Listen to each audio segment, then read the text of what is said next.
Bonjour et bienvenue dans cette nouvelle vidéo YouTube. Aujourd'hui, on va parler d'un sujet intéressant, un sujet qui nous touche tous, les édulcorants. Danger réel ou peur exagérée? Prends ta canette de soda, il y a toujours quelqu'un pour te lancer. Tu sais que c'est pire que le sucre, ce truc? Et là, tu te doutes, tu te questionnes, tu te dis, ah ouais, peut-être qu'il a raison. Aujourd'hui, on va régler ça calmement avec des études scientifiques. On va s'appuyer sur la science. Qu'est-ce qui se dit actuellement, en 2025-2026, à propos des édulcorants? Et surtout, on va comprendre ce qui se passe dans ton corps quand on avale ce faux sucre. À la fin, tu auras 3 réponses claires. Danger ou pas, combien et pour qui. Tout d'abord, je me présente, je suis Guillaume Haid, coach et formateur depuis 7 ans. J'accompagne les coachés à développer leur physique également, leur mental. On évolue avec un plan clair, adapté, on recherche la constance. D'abord, arrête de dire édulcorant. Première erreur, elle change tout. Les édulcorants, ça n'existe pas comme un bloc unique. Ce sont des molécules totalement différentes qui vont se comporter d'une manière bien précise dans ton corps. La saccharine, c'est la doyenne, découverte en 1879. Elle est 300 à 500 fois plus sucrée que le sucre. L'aspartame,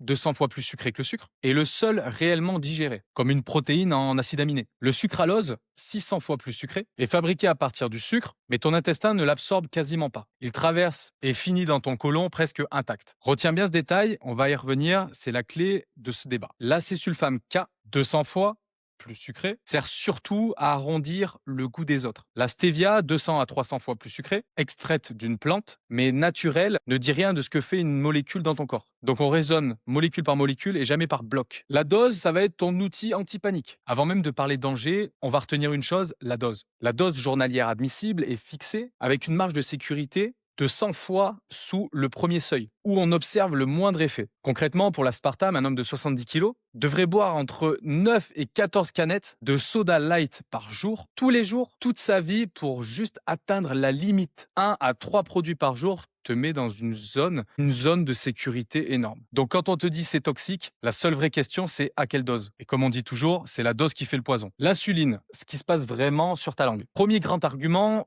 c'est l'insuline. L'idée intuitive, c'est que comme c'est sucré, ton corps croit que du sucre arrive et libère de l'insuline pour rien. Regardons ce qui se passe vraiment. Quand une molécule sucrée touche ta langue, elle se fixe sur des récepteurs précis du goût sucré, appelés T1R2 et T1R3.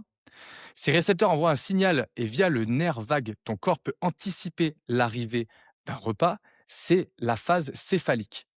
Une toute petite libération d'insuline déclenchée par le goût avant même la digestion. C'est réel, c'est l'argument scientifique des anti-édulcorants. Sauf que cette réponse est minuscule et brève, et surtout sans vrai glucose qui débarque ensuite dans ton sang. Un essai randomisé l'avait démontré en 2019.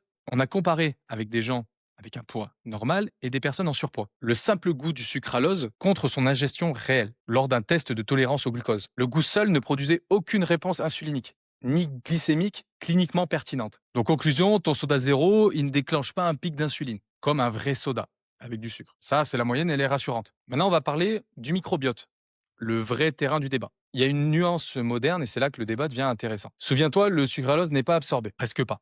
Il arrive intact dans ton côlon, là où vivent des dizaines de milliers de milliards de bactéries, ton microbiote. Et ces bactéries, elles peuvent réagir à cette présence. Une étude a secoué un petit peu cette idée-là en 2022. Suez publié dans Cell. Pendant 2 semaines, on donne du sucralose, de l'aspartame, de la saccharine, de la stevia à des adultes qui n'en consommaient jamais. Et résultat, le sucralose et la saccharine ont dégradé la tolérance au glucose chez certains participants. Et cet effet était directement corrélé à des changements de leur microbiote. Les molécules modifient la composition des bactéries qui se mettent à produire d'autres métabolites. Et ces métabolites changent la façon dont ton corps gère le sucre. Mais le mot capital, c'est certain. La réponse est personnalisée. Certaines personnes réagissent, d'autres pas du tout. Effet majeur, l'aspartame et la stevia n'ont rien montré sur ce côté-là. Donc bien faire attention au sucralose et à la saccharine. Et comme on a dit, c'est un contexte, c'est subjectif, c'est propre à chacun. Et la stevia a à peu près le même profil, donc c'est plutôt rassurant pour ta flore. La deuxième grande peur, c'est les fringales. Parce que ton cerveau, justement, il fait du faux sucre. Le goût sucré sans calories, ça tromperait ton cerveau et te ferait manger justement plus ailleurs. Là encore, on va regarder le mécanisme. Le sucré, il n'active pas que ta langue. Il stimule les circuits de la récompense, la dopamine et l'hypothalamus, le chef d'orchestre de ta faim. Ton cerveau, il a appris directement, sucré égale calories. Et quand le sucré il arrive sans calories, il y a une sorte de prédiction. Et chez certains profils, ça peut entretenir l'envie de sucre. Une étude de 2025, Chakravarti, dans Nature Métabolisme, a justement filmé ça. Le sucralose augmentait l'activité de l'hypothalamus et modifiait les signaux de faim, surtout chez les personnes en surpoids. Mais la grande synthèse de référence, Roger, en 2016, qui rassemble des dizaines d'essais contrôlés, montre l'inverse à l'échelle de la population. Remplacer le sucre par des édulcorants réduit l'apport calorique et aide même à une légère perte de poids. Comment réconcilier tout ça? Simplement, pour la majorité, l'édulcorant est une rampe de sortie qui coupe des calories. Pour une minorité, ça va entretenir l'envie de sucrer. Si tu es dans ce cas, c'est pas un problème chimique, c'est un problème comportemental. Du coup, tu peux faire un test simple, tu fais 2 semaines sans et tu regardes ton comportement. Et il faut bien comprendre, il y a l'OMS en 2023 qui déconseillait les édulcorants pour maigrir. Et du coup, le problème, c'est que déjà, les personnes sont en perdition totale. C'est-à-dire qu'elles n'arrivent plus à gérer leur poids depuis potentiellement des années.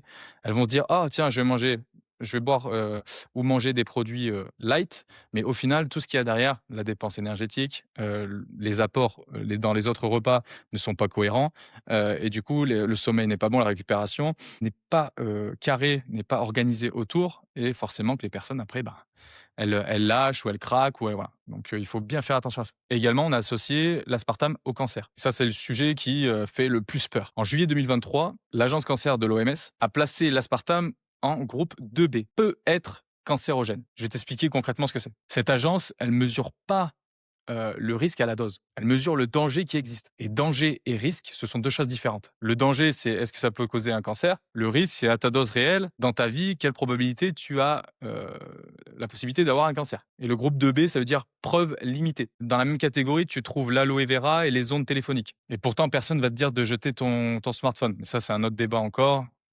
Il y a des choses qui sont passées comme quoi beaucoup d'argent a été mis sur le papier pour justement, question, voilà, c'est une question de société de consommation. Téléphone, tout le monde en a un. Argent, on achète. Ça permet de créer de la richesse et pour la santé des personnes, du coup, avec de l'argent, on cache un petit peu tout ça. Et la preuve que c'est pas une condamnation, parce que l'OMS, via son comité d'experts spécialisé, a maintenu la dose admissible de l'aspartame à 40 milligrammes par kilo et par jour, soit l'équivalent pour une personne de 70 kilos de 9 à 14 canettes par jour. Personne ne va consommer 9 à 14 canettes par jour. Donc on n'a aucune preuve solide que consommer une canette par jour avec de l'aspartame, des édulcorants, et cetera, va entraîner un cancer. On a un cas également à part, c'est l'érythritol. Et lui, on le met pas dans le même sac, c'est un polyol. Il y a une étude en 2023 de Witowski, dans Nature Medicine, qui a associé des taux, sanguins élevés d'érythritol à plus d'événements cardiovasculaires avec un effet procoagulant en éprouvette. Mais attention, ton corps en fabrique aussi tout seul, donc un taux sanguin élevé peut être la conséquence d'un trouble métabolique plutôt que sa cause. Ouais, il faut regarder l'échantillon, il faut vraiment remettre dans son contexte et il faut pas dire, seulement: «OK, il y a une étude qui est sortie sur ça, il y a 5 personnes qui ont été, testées, dont, 3 personnes qui avaient déjà peut-être des prédispositions, cardiovasculaires». Enfin, il faut croiser les études. La réponse n'est pas universelle. Le verdict est 3 réponses. Danger ou pas pour une personne en bonne santé? Pas de problème, on peut y aller, à dose normale. Ce ne sont pas des poisons et c'est largement mieux que du sucre liquide. Combien? Bah, les seuils de sécurité sont tellement hauts que, 1, 2, 3 canettes par jour, ça suffit, ça reste, raisonnable et cohérent. Et garde ça comme un outil qui peut t'aider dans ton alimentation, qui peut t'aider dans ton plan alimentaire. Et est-ce qu'il faut faire attention? Alors, selon ton profil, effectivement, il faut faire attention, voilà, selon la source choisie. Si tu veux sortir du sucre, c'est un bon outil, un bon allié. Le sucre, c'est pas un ennemi. Il faut en consommer dans la journée, mais je parle du sucre facile, du coca sucré, de toutes les choses qui peuvent être sucrées rapides et qui peuvent faire monter le taux de sucre très rapidement. Attention au profil diabétique. Faire attention avec l'intestin aussi également, si ton intestin est sensible. Faire très attention à ton microbiote. Pour revenir à quelque chose de très simple, l'eau reste la base. Les édulcorants, ça reste une béquille pour réduire un petit peu le sucre, donner du plaisir au quotidien, garder une adhérence. Choisis la bonne position en fonction de ton contexte. Merci pour avoir regardé cette vidéo. Je te dis à très vite pour un prochain sujet. Abonne-toi si ça t'a plu. Je te dis à très vite. Ciao.